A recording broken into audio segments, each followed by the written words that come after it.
Welcome to Tech Tip Daily. Today I'll be giving you a few tips on how to fix high RAM and memory usage on your Windows 11 computer.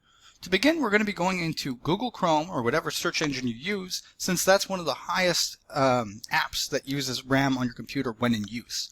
So to begin, we'll go to Google Chrome, and once in Chrome, you're going to want to click the top right over here, the three dots, and go to Settings. Once in Settings, you're going to want to go to Performance, and you'll want to scroll down to Memory. Now, you're going to want to turn on Memory Saver, and you can choose which one you want here, but basically this is just going to free up memory from inactive tabs that you have open. Also, what I'd recommend doing is going down and scrolling to Preload Pages. You can go ahead and turn that off, and now by doing this, when you go to a new page, essentially it will be a little slower because it won't be preloaded, but it's not a big deal, and it will help the overall performance of the computer and decrease the overall RAM and memory usage. Now, the next thing you want to do, you'll want to go to System, and then when you're at the system, you'll be able to see the Continue Running Background Apps when Google Chrome is closed. You're going to want to turn that off, and that also will free up some RAM, simply by not running the background apps when Google Chrome is closed. So hopefully that would help you. This is just one factor of what you can do with your search engine. Now we'll want to go ahead and close that out. And another step that you can do to help your, or at least minimize your RAM and memory usage on your Windows 11 computer, we're going to want to adjust the visual performance on our computer. That will basically help, once again, with the memory and RAM.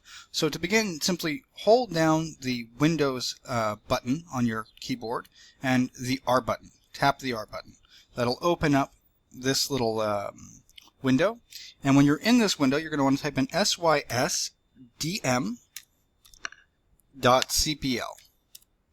and press Enter. Oh, I spelled it wrong. It's CPL. And press Enter. That's going to open up this little window here. Once in this window, you're going to want to click Advanced, and then you'll see Performance. You're going to want to click Settings, and from here you're going to want to adjust it to Custom Settings. Now in Custom, you're going to have to play around with these and adjust it exactly as I show you. Otherwise, you will have some visual issues with your computer that won't look or operate great in terms of like the user interface. So I'm going to show you exactly which ones to put. So with these specific ones selected, at this point, you'll be able to press OK and Apply. Once you press Apply, your user interface will be decent enough to operate, and it will still minimize the amount of RAM and memory used on your computer. The next tip that we can provide for you to help your memory issues or RAM issues is to, once again, you can go ahead and press the Windows button and the R button again. And when this pops up, you're going to want to type in msconfig. Spelled just like that. Press Enter, and it'll open this up. You're going to want to go ahead and click Services, and you're going to want to press Hide All Microsoft Services. So now all of these, like basically the Microsoft services are the ones that are important and necessary. So when you hide them, now these are the services that you can choose to either enable or disable to like free up some RAM for your computer.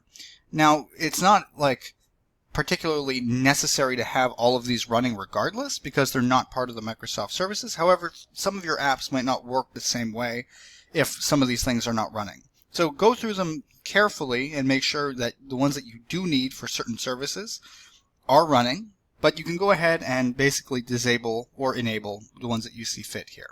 In this case, all of mine are already disabled, so my computer is working optimally with the ones that are already necessary.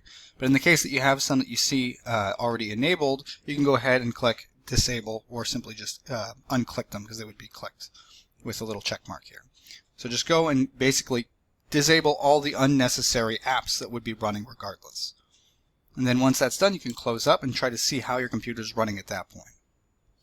Another thing you can do that would help you out is go to the search bar and type Task Manager, and open that up.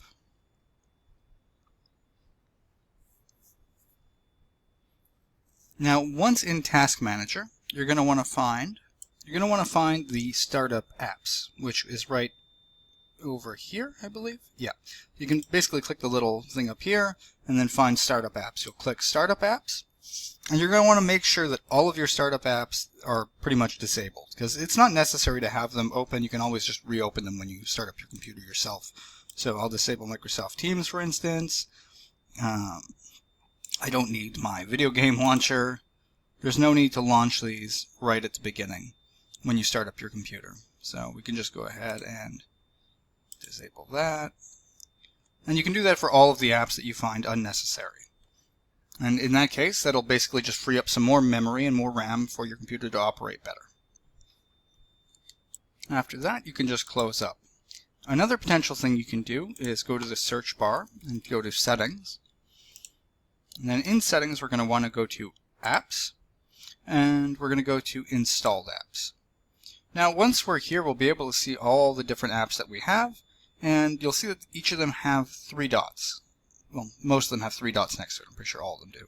You can go ahead and try to find one that you don't really use often, let's say like Copilot. And typically ones like this will have advanced options. And you can try to make sure that it is never turned on in the background, because you don't want to have apps running in the background that aren't necessary. So for instance, here we'll see, let this app run in background, it's listed to never. And you can do that for each of the apps that you don't want to be running in the background. That in and of itself will help reduce the amount of RAM used on your computer, since there won't be things running unnecessarily. And you can do this for pretty much any app you deem unnecessary. Unfortunately, you do have to go one by one and go through the 3-dot process and basically what I just showed you. And always verify, because some of them you might need, but in the case that you don't need it, instead of power optimize, you'd click never, and that way you won't have it running in the background. And that is another potential way to minimize RAM.